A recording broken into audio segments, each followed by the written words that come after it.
Dear students, നമുക്ക് next topic നോക്കാനുള്ളത് cost concept and cost classification. First of all, cost concept. The word cost is used very often in our day-to-day affairs. Cost represents the resources that have been or must be sacrificed to attain a particular objective. ഒരു particular objective achieve ചെയ്യാൻ വേണ്ടി നമ്മൾ sacrifice ചെയ്യുന്ന റിസോഴ്സിനെയാണ് നമ്മൾ ഇതുവരെ പറയുന്നത് cost എന്ന പേരിൽ നമുക്ക് പറയാൻ വേണ്ടി സാധിക്കും. Cost elements are to be identified for the purpose of cost collection. Cost elements are to be identified for the purpose of cost collection. Cost collection പർപ്പസുമായിട്ട് ബന്ധപ്പെട്ട് കോസ്റ്റ് എലമെൻറ്റ്സ് നമ്മൾ ഐഡൻറ്റിഫൈ ചെയ്യും. എലമെൻറ്റ്സ് ഓഫ് കോസ്റ്റ് പല ബേസിൽ identify ചെയ്തിട്ടുണ്ട്. ഇപ്പോൾ direct material, direct cost, indirect cost, material, labour, expense, അപ്പോൾ ഇതിൽ cost നമുക്ക് identify ചെയ്തിട്ടുണ്ട്. തന്നെ after collection, costs are to be properly classified so that these can be identified with the cost center and cost unit. Cost. The CIMA London defined the term cost as the amount of expenditure, actual or notional, incurred on or attributable to a given things. For example, cost of making a table comprises some spent on material like timber, nails, polish, wage paid to carpenter and other indirect expense. ഇപ്പോൾ ഒരു table construct ചെയ്യാൻ വേണ്ടി, ഒരു table പണിയുന്നതിന് വേണ്ടി നമുക്ക് ആവശ്യമായിട്ടുള്ള തടി, അതിൻ്റെ ആണി, മറ്റു സ്പെയർ പാർട്സും അതിൻ്റെ പാർട്സും കാര്യങ്ങളും എല്ലാം, polish, wage paid to carpenter, other indirect expenses, ഇതിനെല്ലാം നമുക്ക് കോസ്റ്റ് എന്ന കോൺസെപ്റ്റ് എടുക്കാവുന്നതാണ്. Cost is the price paid for something. Cost is the price paid for something. Expenses. Expenses are the costs which have been applied against revenue of a particular accounting period in accordance with the principle of matching revenue, അല്ലേ? Principle of matching with revenue concept പ്രകാരം ഒരു particular പീരീഡിനുള്ള റവന്യൂവിന് against ആയിട്ട് വരുന്നതിനെയാണ് നമ്മൾ expense പറയുന്നത്. ഒരു particular പീരീഡിൽ നമുക്ക് revenue earn ചെയ്യുന്നതിന് ആവശ്യമായിട്ടുള്ള ചെലവിനെയാണ് നമ്മൾ എന്ത് പറയുന്നത്, എക്സ്പെൻസ് എന്ന ടേം കൊണ്ട് ഉദ്ദേശിക്കുന്നത്. Expense is an expired cost resulting from a productive use of asset. Then expense is the cost of service provided to an undertaking. Example, salary, rent, selling expense, etc. It is charged to the profit and loss account. Losses. Losses is the excess of expense over revenue. Excess of expense over revenue of a accounting period. Another meaning, attributable loss is that it is opposite of gain. That means losses is related to net effect of an unfavorable transaction, event or a situation not arising from the normal business activity. Cost centres. നമുക്ക് ഏറ്റവും cost അക്കൗണ്ടിങ്ങിൽ ഏറ്റവും relevant ആയിട്ടുള്ള കോൺസെപ്റ്റാണ് cost centre. CIMA has define a cost centre as a location, person or an item of equipment.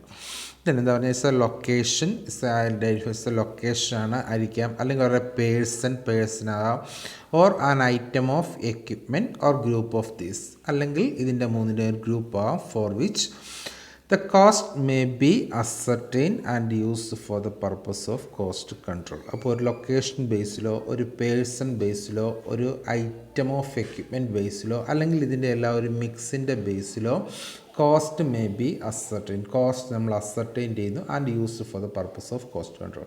Cost control പർപ്പസിന് വേണ്ടി നമ്മൾ ഉപയോഗിക്കുന്ന ഒരു ലൊക്കേഷനോ, പേഴ്സണോ, ഐറ്റം ഓഫ് എക്യുപ്മെൻറ്റിനോ, അല്ലെങ്കിൽ ഇതിൻ്റെ ഗ്രൂപ്പിനെയോ നമുക്കെന്ന് പറയാൻ പറ്റും, കോസ്റ്റ് സെൻറ്റർ എന്ന് പറയാൻ പറ്റും. Cost centre is the smallest organisation sub unit for which separate cost collection is attain. അപ്പോൾ ഒരു പർട്ടിക്കുലർ യൂണിറ്റ് ബേസിൽ നമ്മൾ കോസ്റ്റ് ഐഡൻറ്റിഫൈ ചെയ്യുന്നതിനെയാണ് നമ്മൾ കോസ്റ്റ് സെൻറ്റർ എന്ന പേരിൽ പറയുന്നത്. Then types of cost center. Production cost center.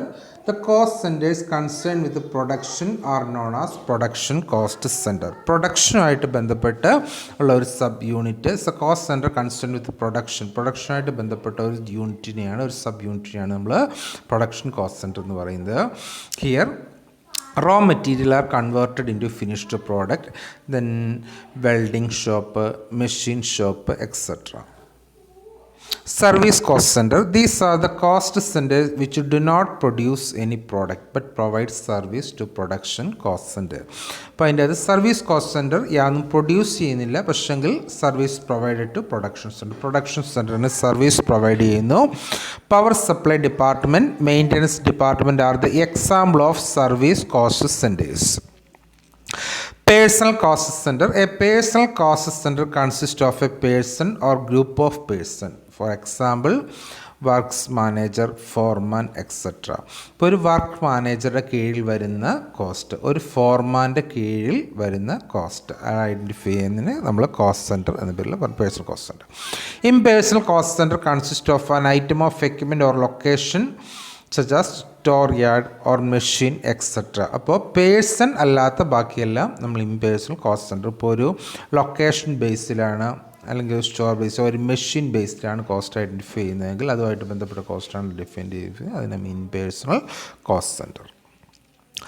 Process cost center. It consists of a specific process or continuous sequence of operation. ഒരു process ആണ് നമ്മൾ കോസ്റ്റ് സെൻറ്റർ ആയിട്ട്. Process cost centre consist of A specific process. ഇപ്പോൾ sequence of പ്രോസസ്സിലൂടെയാണ് നമ്മൾ raw material finished goods ആയിട്ട് വരുന്നത്. Raw material convert ചെയ്ത് നമുക്ക് ഫിനിഷ്ഡ് ഗുഡ്സ് ആയിട്ട് കിട്ടുന്നതിന് വേണ്ടി ഒരു വളരെ സയൻറ്റിഫിക് ആയിട്ടുള്ള ഒരു 4 പ്രോസസ്സ് നമുക്ക് ആവശ്യമുണ്ടെങ്കിൽ ഓരോ പ്രോസസ്സിനെയും നമുക്ക് ഓരോ പ്രോസസ് കോസ്റ്റ് സെൻറ്റർ ആയിട്ട് പറയാൻ പറ്റും.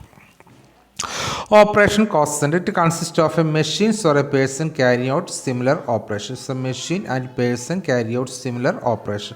ഒരു പർട്ടിക്കുലർ ഓപ്പറേഷന് വേണ്ടിയുള്ള കോസ്റ്റ് സെൻറ്ററിനെയാണ് നമ്മൾ ഓപ്പറേഷൻ കോസ്റ്റ് സെൻറ്റർ പറയുന്നത്. Machines and equipments used for welding is an example of operation cost center. Responsibility centers. A responsibility center is a unit of an organization headed by a manager having direct responsibility for its performance.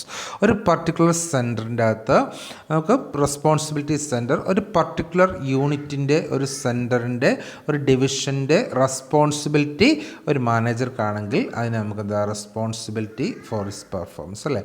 ആ ഒരു particular location അല്ലെങ്കിൽ ആ ഒരു ഗ്രൂപ്പിൽ നിന്നുള്ള result, അവരുടെ പെർഫോമൻസിൻ്റെ റിസൾട്ടിൽ ഒരു particular person റെസ്പോൺസിബിളായ നമുക്കതിനെയാണ് എന്ത് പറയുന്നത് responsibility centre. It may be defined as the segment of business with reference to which information will be communicated to pinpoint responsibility. This is accountable to a management for everything. Is accountable to a management for ആ ഒരു concern ലൊക്കേഷനിലെ ആ ഒരു activity ആയിട്ട് ബന്ധപ്പെട്ടുള്ള എല്ലാ കാര്യങ്ങൾക്കും ആരായിരിക്കും ആ ഒരു കൺസേൺ മാനേജർ ആയിരിക്കും റെസ്പോൺസിബിൾ ആയിട്ടുള്ളത്. അപ്പോൾ അങ്ങനെ ഉള്ള കേസിനാണ് നമ്മൾ റെസ്പോൺസിബിലിറ്റി സെൻറ്റർ എന്ന പേരിൽ പറയുന്നത്. Cost unit. Cost unit is a unit of production, service or time in relation to which cost may be ascertained or expressed. Cost ascertain ചെയ്യാൻ, എക്സ്പ്രസ് ചെയ്യാൻ ഉപയോഗിക്കുന്ന ഒരു യൂണിറ്റിനെയാണ് നമ്മൾ എന്ത് പറയുന്നത് കോസ്റ്റ് യൂണിറ്റ് എന്ന് പറയുന്നത്. യൂണിറ്റ് ഓഫ് പ്രൊഡക്ഷൻ ആകാം, യൂണിറ്റ് ഓഫ് സർവീസ് ആകാം, യൂണിറ്റ് ഓഫ് ടൈം ആകാം അല്ലേ. Then it is a unit or a quantity in terms which cost may be computed. The cost unit may be simple unit like ton, kilogram etcetera. വേണമെങ്കിൽ simple unit ആവാം, അല്ലെങ്കിൽ or composite unit like ton, kilometer, passenger kilometer etc., which is a combination of two simple units. Thus these are the two types of cost units. Types of cost unit. First one, simple cost unit. നമ്മൾ already discuss ചെയ്ത natural unit used for to measure the production or service. ഇപ്പം meter, liter, kilogram, so and so. Then compound unit is the combination of two or more simple units, passenger, kilometer, kilowatt hour, example ആയിട്ട് നമുക്ക് പറയുന്നത്. Then certain ഇൻഡസ്ട്രിയുടെ cost unit സാധാരണ sugar ആണെങ്കിൽ per ടണ്ണിലായിരിക്കും. Cotton, Bailey എന്ന് പറഞ്ഞു കഴിഞ്ഞാൽ ഒരു particular തിക്നെസ്സിൽ particular ക്വാണ്ടിറ്റിയിൽ കോട്ടൺ നിറച്ചിരിക്കുന്നതിനെയാണ് നമ്മൾ ബെയിലി എന്ന് പറയുന്നത്. Then cement per ton or pipe per bag, automobile per automobile, transport, passenger kilometer, hospital per bed. ഹോസ്പിറ്റലാണെങ്കിൽ ബെഡിൻ്റെ അടിസ്ഥാനത്തിലായിരിക്കും. അപ്പോൾ അതിനെ നമ്മൾ എത്ര സൈസൊക്കെ മെഷർ ചെയ്യുന്നത്. Steel per ton and canteen 1 meal. Profit center. Profit center is a segment of activity of business which is responsible for both the revenue and expense. അപ്പോൾ നമ്മൾ cost സെൻറ്ററും responsibility സെൻറ്ററും കണ്ടു അല്ലേ. പ്രോഫിറ്റ് സെൻറ്റർ എന്ന് പറഞ്ഞാൽ കോസ്റ്റും അതുപോലെ തന്നെ ഈ റവന്യൂവും എക്സ്പെൻസും, കോസ്റ്റും റവന്യൂവും തമ്മിൽ റവന്യൂ ആയിട്ട് റെസ്പോൺസിബിൾ ആയിട്ടുള്ള ഒരു പർട്ടിക്കുലർ സെഗ്മെൻറ്റിനെയാണ് it disclose the profit of a particular segment of activity. ഒരു സെഗ്മെൻറ്റ് ഓഫ് ആക്ടിവിറ്റി, ഒരു സബ് യൂണിറ്റിൻ്റെ ആ യൂണിറ്റിലുണ്ടാകുന്ന എക്സ്പെൻസും റവന്യൂവും, അതിനെയാണ് റവന്യൂ എക്സ്പെൻസും ഉണ്ടാകുന്ന സെഗ്മെൻറ്റിനെയാണ് നമ്മൾ പ്രോഫിറ്റ് സെൻറ്റർ എന്ന് പേരിൽ പറയുന്നത്. Cost center and profit center. Distinction between cost center and profit center. First of all, cost center. It is the smallest unit of activity or area of responsibility for which costs are collected. Then profit center, it is a segment of activity of business which is responsible for both the revenue and expense. Revenue expense. Then it is created for accounting for cost and their control. Cost center cost controlനും cost അസർട്ടൈൻമെൻറ്റിനും cost അക്കൗണ്ടിങ്ങിന് വേണ്ടിയുള്ളതാണ്. It is created to delegate responsibility to individual and measure their performance. Then cost centres are autonomous unit and profit centres are also autonomous unit. Then it does not target cost but efforts are made to minimize it. It has a profit target and enjoy the authority to adopt such policies as are necessary to achieve its target. എന്താ പറഞ്ഞാൽ profit target and enjoy the authority to adopt such policies as are necessary to achieve its target. Then cost centers. There may be a number of cost centers within a profit center. ഒരു profit സെൻറ്ററിൻ്റെ ഉള്ളിൽ തന്നെ number of cost centres ഉണ്ടായിരിക്കും. It may be subsidiary unit within A group or division or in A unit. അപ്പോൾ ഓർഗനൈസേഷൻ്റെ ഒരു sub ഡിവിഷനെ, ഒരു യൂണിറ്റിനെയാണ് നമ്മൾ profit centre എന്ന പേരിൽ പറയുന്നത്. Okay, thank you.